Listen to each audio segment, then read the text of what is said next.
Today, we are cracking open a story that is, well, it's less about high finance and maybe more about digital anthropology. That's a great way to put it. It's this fascinating study of how an unpaid army of volunteers built a multi-billion-dollar empire, only to find themselves basically at war with the corporation they helped create. Mm. We're wading deep into the strange, complicated, and highly pressurized territory of Reddit. And this isn't just another tale about a company going public. Not at all. It's a foundational conflict. It's about the very nature of digital labor, of community ownership. Right. And it's about the fundamental challenge of trying to monetize a platform that is entirely dependent on its decentralized, massive, and critically completely unpaid workforce. A moderator. The moderators. The moment Reddit decided to chase Wall Street's money, all the structural flaws of its volunteer model, they just became an existential crisis. That's it right there. The core tension today is whether Reddit can survive its own jump onto the public market, riding on the backs of this army of volunteers. And the numbers are staggering. A staggering 60,000 active moderators. They collectively hold this truly unprecedented power over the site's content, its culture, and, ultimately, its profitability. Yeah. So our mission today is to unpack the financial filing that revealed the company's desperation, the infamous API controversy that served as the catalyst, the massive community blackout protests. A huge moment. And we're going to focus intently on that strange, powerful, and often, frankly, toxic ecosystem of the Reddit moderator. We have to ask, can this delicate, unpaid system survive the brutal, centralizing demands of public investors? And to really understand that crisis, you have to start with the financial reality.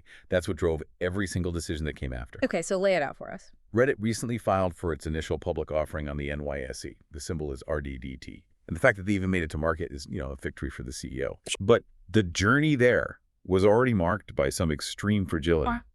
We know from the filings that while they eventually came to market with a $6.5 billion valuation. Which sounds huge. It is a lot of money, but that figure was down substantially. It was a painful 35% drop from the $10 billion valuation they achieved during a funding round back in, 2021? In the bull market. And the high-flying 2021 bull market. That dramatic drop alone tells you that the path to profitability, which is the key metric for investors, is far from guaranteed. And it required some really radical actions. So the goal wasn't just to make money anymore. It was to prove that the $6.5 billion valuation wasn't itself an overestimation. Precisely. They had to show a clear and aggressive path forward. The clock was ticking, and they knew, the goodwill of the user base was secondary to the bottom line needed to secure that IPO success. Okay, let's unpack this financial pressure cooker then. The IPO filing, the S1, it gives us the clearest look we've ever had into a Reddit's operational reality. So beyond that valuation drop, what did that filing reveal about the state of the company that would drive them to risk everything with their users? It fundamentally revealed a company that, after almost 2 decades of operation, has historically been unprofitable. Still, after all that time. Still. Revenue was growing, but they were still deep in the red. So for investors to jump in and maintain that target valuation, Reddit needed to showcase a clear, a credible, and an immediate path to reversing those losses. So what was the plan? CEO Steve Huffman outlined 3 specific business opportunities they were aggressively pursuing. First, improving targeted advertising, which means getting more users onto the official app where ads are better controlled and served. Okay, number 1. Second, monetizing commerce directly on the platform. But crucially, the third, and this is the newest, most aggressive, and most controversial revenue vector, was licensing their massive corpus of user-generated data. That third point, that feels like the key pivot. And you can't ignore the high-level financial confidence pouring into that specific strategy even before the IPO officially launched. What do you mean? Well, we know that OpenAI CEO Sam Altman, arguably the biggest name in AI today, invested more than $60 million into Reddit ahead of its public offering. Right, that's a huge vote of confidence. It tells us that smart money recognized the underlying data value instantly. Absolutely. That investment and the massive amounts of capital flowing into foundation AI models globally, it points directly to the biggest, fastest shift in Reddit's revenue strategy. Monetizing the data. The monetization of its user-generated data. This brings us to the rise of data licensing as a core business function, moving way beyond just ad revenue. And this is where Google comes in. This is where Google comes in. Reddit struck a major licensing deal with them, which is allegedly valued at $60 million annually, specifically for access to its data. $60 million a year. And that's just the first contract that we know about. What exactly is Google purchasing for that massive sum? Are they just, like, buying server space? Oh, no, they are buying something priceless. They're buying contextually rich, authentic human language. Google is paying specifically to train its massive artificial intelligence models. Like Gemini. Specifically Vertex AI and, generally the entire Gemini suite on Reddit's gigantic corpus of posts, comments, subreddits, discussions. You have to think about what Reddit actually is. Right. It's a real-time, peer-reviewed, and incredibly diverse repository of human conversation. It covers everything from complex technical support and niche historical facts to, genuine, unfiltered opinions and emotional support. And that distinction authenticity is so important here. Yeah. Unlike news articles or books, which AI has already scraped, Reddit provides how people actually talk about things. Including all the slang, the sarcasm, the nuanced reactions. It's a goldmine of unstructured human interaction. Exactly. It provides the crucial layer of authenticity and diversity that other datasets just lack. When an AI is trying to sound human and anticipate human needs, Reddit is arguably the best raw dataset available on the planet. Okay, so here's the kicker then. This immediate push for cash is directly linked to the conflict that sparked the entire community protest. 100%. Reddit strategically changed its data API terms in April of 2023. How so? They explicitly introduced language prohibiting users or third parties from utilizing user content for training machine learning models without express permission of the right shoulders. The right shoulder, of course, being Reddit itself. Being Reddit itself. So they intentionally put up a massive enforceable paywall around the very content they previously encouraged third parties to interact with. Yes. Oh, so they could be the ones selling exclusive access to the mega AI companies for $60 million a year. That's the entire causation loop right there.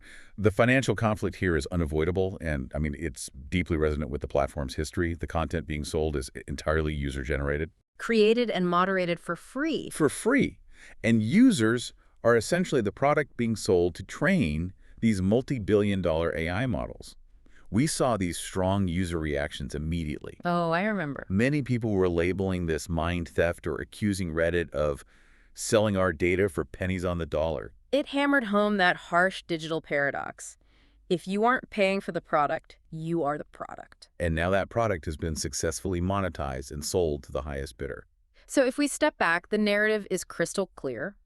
The need for the IPO, the necessity of securing that $60 million annual revenue stream from Google, it directly necessitated the sudden, dramatic changes to the API terms.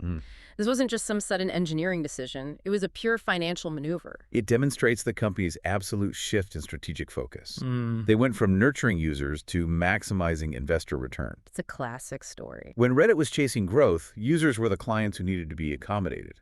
Now that they have critical mass, they are chasing profitability for the IPO.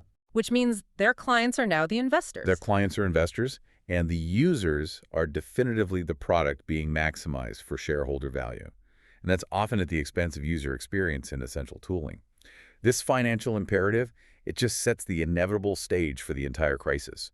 But if Reddit was so desperate for that AI money and needed to push users toward their own app, how did they misjudge the community's reactions so badly? What was the final straw that lit the fuse among developers and moderators? Well, it wasn't just the fact of the change. It was the catastrophic pricing model they imposed. Okay, let's delve into the mechanics of that final straw then. That financial imperative, the need to monetize data and control the ad-serving environment, it led directly to the spark that ignited the community. The API pricing controversy. We really need to talk specific numbers here to understand the scale of the destruction. So the new pricing structure was announced to take effect on July 1st, 2023. It was set at 24 cents per 1,000 API calls for commercial applications. Reddit initially tried to downplay this. They claimed it was less than $1 per user per month for a typical third-party app. But that wasn't the whole story. Not even close. That rate applied to authenticated requests above these extremely limited free tiers. And the usage of these popular apps was Astronomical. And this is where the technical nature of these platforms becomes so crucial. Developers immediately did the math, right? And the results were just shocking. They were. Apollo, which was one of the most popular third-party apps, run by a developer named Christian Selig. A huge name in that community. He calculated that under this new structure, the costs would be so high it would just make continued operation impossible. And what was the number he came up with? Selig estimated he would be charged around $20 million a month. 20 million a month. $20 million, based on their existing traffic, which he estimated at a colossal 8.3 billion API calls per month. You have to pause on that number. It's unbelievable. $20 million a month. That wasn't a sustainable cost structure for any independent developer. That was an intentional, immediate extinction event designed to clear the market for the official app. It's basically centralizing the user experience through financial force. And the fallout was immediate and devastating for the community. Instantly. This resulted in the rapid shutdown of major beloved apps that had been staples for power users for years. We saw Apollo, Reddit is Fun, or Riff and Sync all announced they were closing their doors ahead of the deadline. And this wasn't just about developers being inconvenienced. It speaks to Reddit's long history of neglecting its own user experience. Yeah, you have to remember the history here. We have to recall that Reddit had previously purchased Alien Blue, one of the original and most popular community-made apps, years ago. And what did they do with it? They proceeded to essentially gut it. They abandoned its core functionality in the process of creating their official Reddit app. And the official app is, to this day, widely criticized. It is. It's seen as clunky, substandard, filled with confusing features, and it's frequently prone to bugs. People hate using it. So third-party developers were effectively running quality control, innovation, and UX for Reddit for free. Pretty much. And when Reddit decided to monetize the data, they didn't offer to buy those services. They just killed them. That's the core issue. These third-party apps delivered a significantly better user experience, and fundamentally, they provided critical, developer-driven tools that the official Reddit app sorely lacked. In what areas specifically? Particularly in two key areas: accessibility for disabled users and robust content moderation functions for that unpaid army of mods. The community was left baffled. I mean, people were asking, why couldn't Reddit simply hire or contract these developers who had already perfectly solved their critical user interface and tooling problems? It seemed like such an obvious solution. And this is where the conversation about the API changes elevates from just a business story to a major ethical crisis. The changes didn't just inconvenience users, they disproportionately harmed disabled users.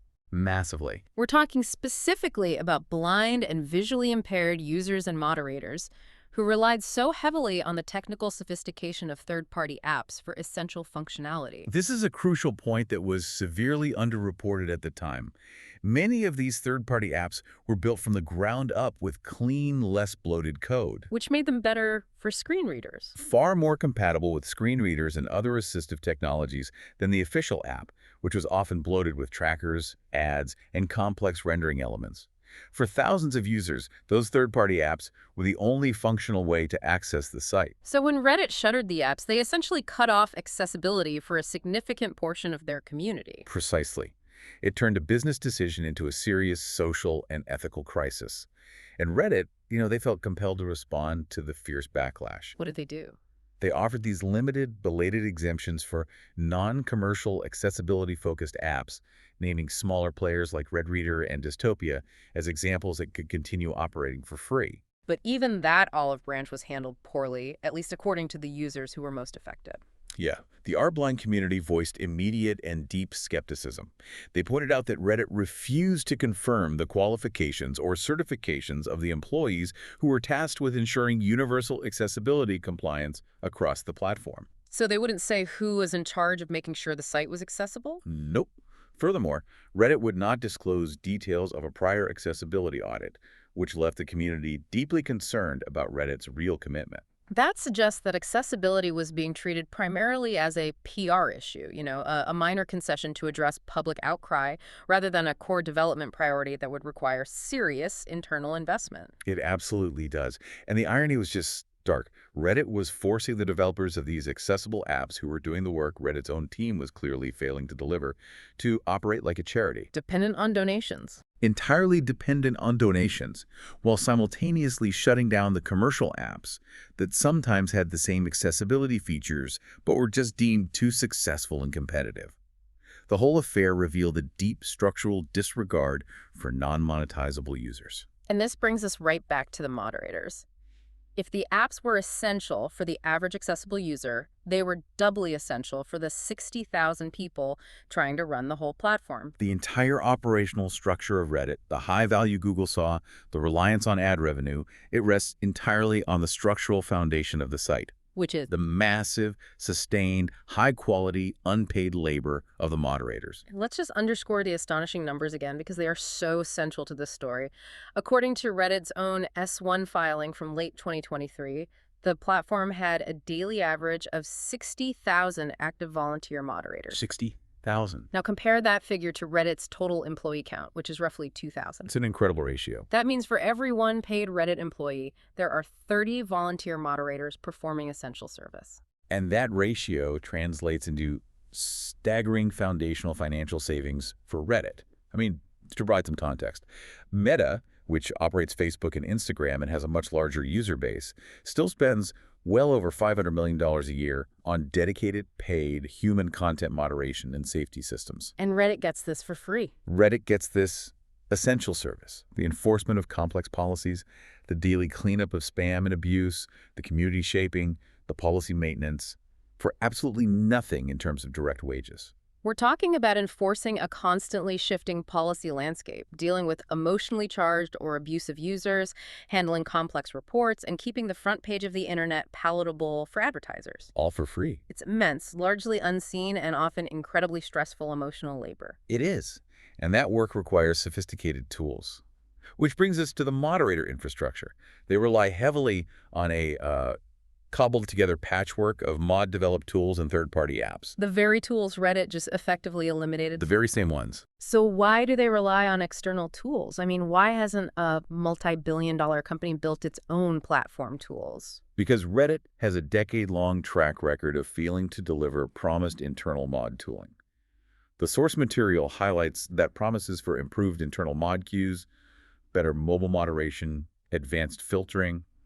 They have been repeatedly made by various administration teams since at least 2015. And what happens to those promises? They get deprioritized, delayed, or scrapped entirely. So the company that is now worth billions essentially forced its most critical workforce to bring their own tools to the job for nearly a decade. Right. That's like a major corporation demanding all their remote employees use their own laptops and software and then demanding a ransom for the VPN access. The analogy is apt.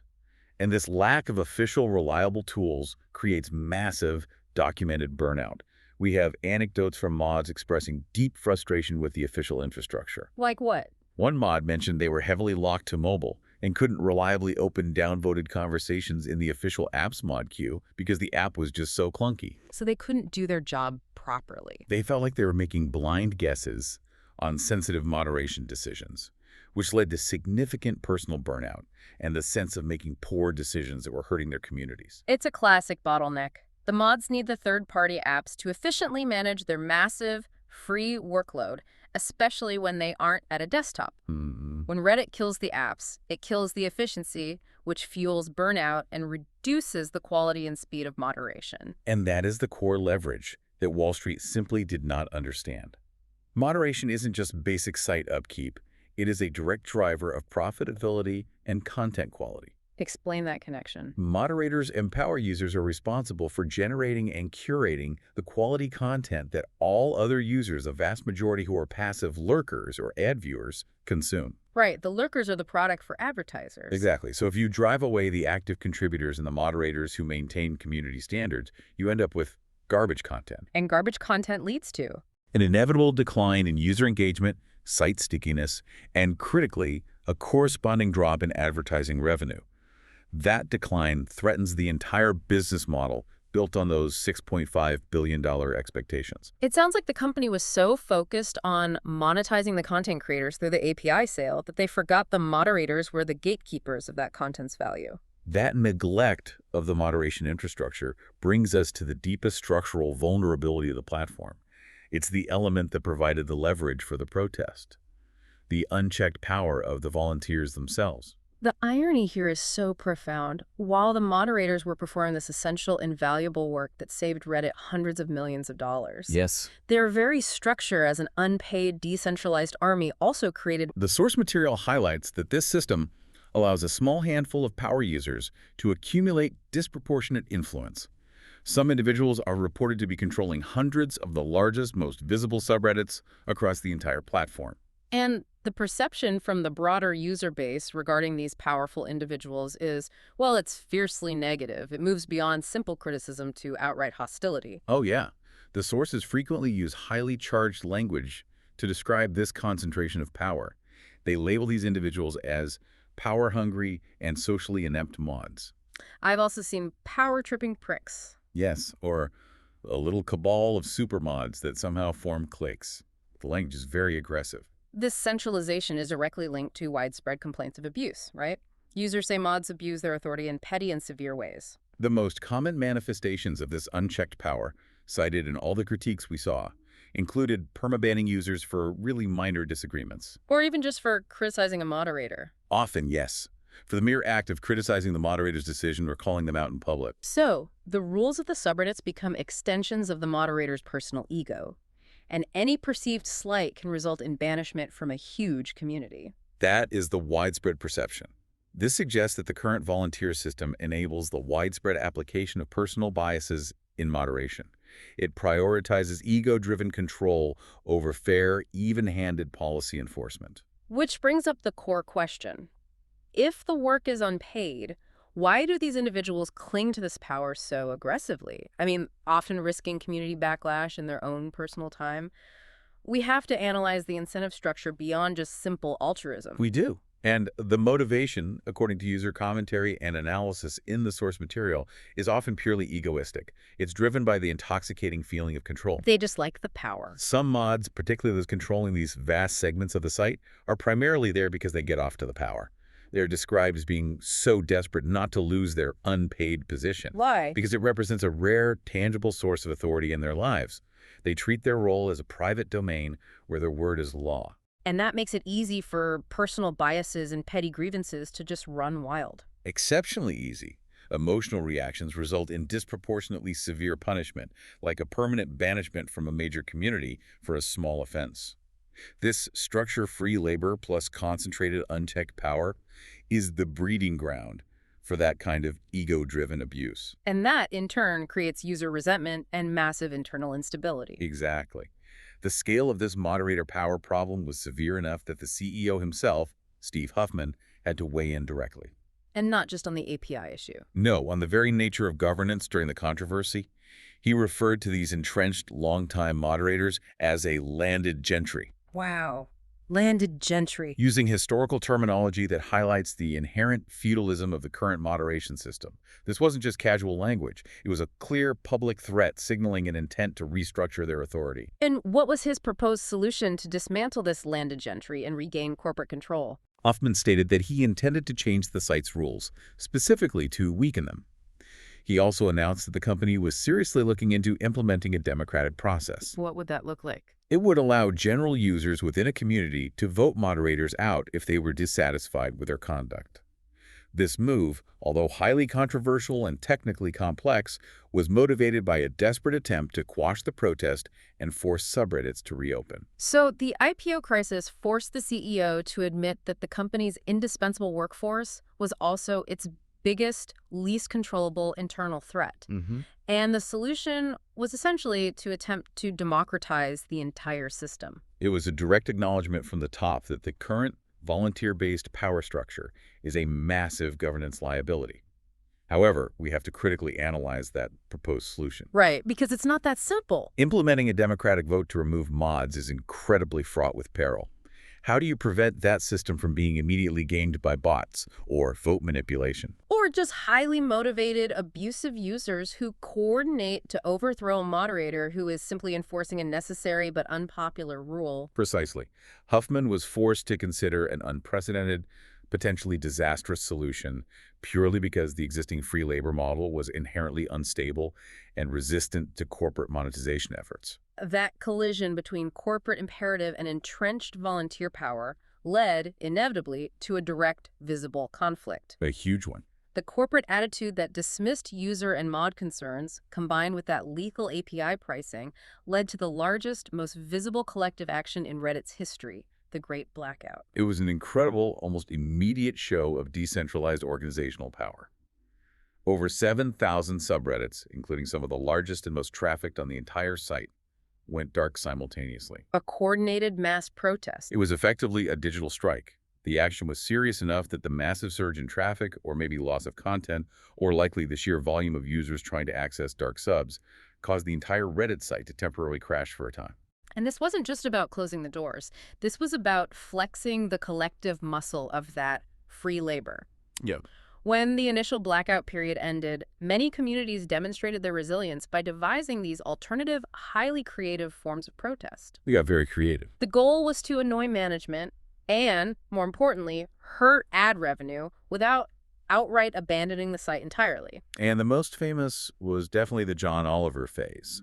Communities like Erpix, Riffs, and Raw, which are enormous traffic and advertising drivers because of their broad appeal. Right, they're on the front page all the time. They chose to exclusively post images and discussion about the comedian John Oliver.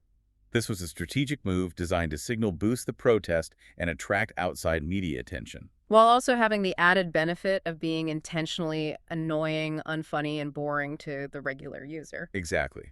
By filling major general interest subs with repetitive, specific content, they reduced overall user engagement, reduced the diversity of content, and severely hampered Reddit's ability to serve targeted, high-value advertisements. They degraded the product just enough to hurt the revenue stream without technically violating the rules against remaining closed. And other communities adopted similar financial countermeasures, most notably marking themselves as not safe for work or NSFW. Because advertisers won't pay for that. Right. Advertisers refuse to pay full rates for NSFW content. Right. So this also severely impacted Reddit's ability to sell premium advertising inventory. So how did Reddit's corporate administrators respond to this creative defiance and financial sabotage? Did they try diplomacy or did they just immediately escalate? They escalated swiftly and with corporate muscle. Admins sent direct notes to moderation teams threatening to remove entire teams that were deemed to be hindering reopening. A direct threat. They made it crystal clear that continued protests would result in the selection of admin-approved compliant teams to take over. And they followed through on those threats. They actually removed mod teams.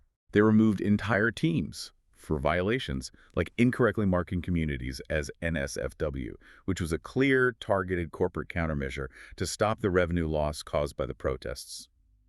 Moderation teams were faced with a stark, binary choice: reopen immediately or be replaced. That entire confrontation, the API changes, the blackout, the corporate threats, it must have severely damaged the trust, not just between the company and the mods, but also between the company and the developers they relied on. Absolutely. The level of distrust reached a fever pitch.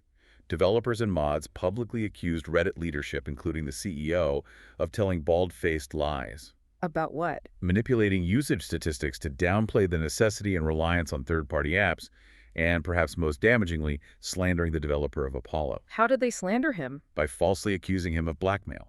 This perception of corporate bad faith, incompetence, and outright deception severely eroded any remaining goodwill the community might have had. It signaled that the platform's leadership was willing to burn every bridge to secure the IPO. So after the dust settled, the app developers were gone, the mods are back under threat, and the IPO was secured. 6 months later, what was the measurable, tangible impact of this massive user revolt on the platform itself? Well, the data is mixed, which is often the case in these massive platform shifts. But it leans heavily towards long-term damage and quality. Okay. Some external analytics firms suggested that overall site traffic largely remained consistent, aside from the immediate, dramatic dip during the blackout itself. They argued that the vast majority of users, the lurkers, simply returned to consume content. But the internal data and user anecdotes tell a different, more nuanced story, right? They tell a story of internal rot. Users observed a noticeable decline in the quality of content, a feeling that the discussions were less intelligent or original. It just felt dumber. It felt dumber, yeah. Reports from major subreddits showed a universal drop in average daily posts and comments, sometimes by as much as 50 to 90%. That's a huge drop. It is. It suggests that while the casual viewers might have stayed, the highly engaged power users, the essential content creators, and the dedicated moderators who drive the platform's unique value, they simply left for alternative spaces. This sounds like we are witnessing enshittifying in real time.